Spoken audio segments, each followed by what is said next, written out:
মা হুয়ার রূহ, মুহাম্মদ আমাদেরকে বলে শোনাও রূহ কারে বলে, কেমন করে আসে, কেমন করে যায়, এ ব্যাপারে কি জানো বলো।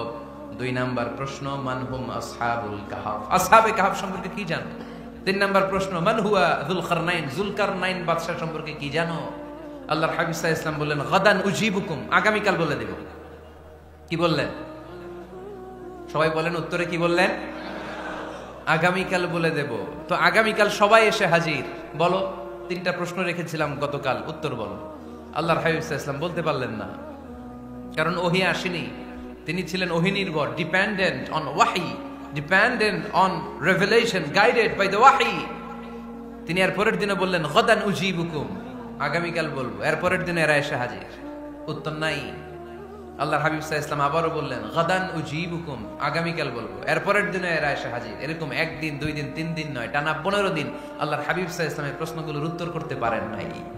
আল্লাহর হাবিব সাল্লাল্লাহু আলাইহি সাল্লামের নবুয়তি জিন্দেগিতে এত বিব্রতকর পরিস্থিতিতে তিনি কখনো পড়েন নাই।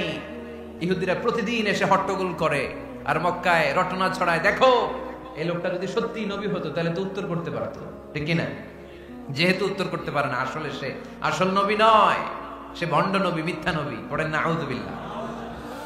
15 দিন পর আল্লাহ আয়াত নাযিল করলেন, ওয়ালা তাকুলান্না লিশাইইন ইন্নী ফাইলুন যালিকা গাদা ইল্লা আইয়াশা আল্লাহ।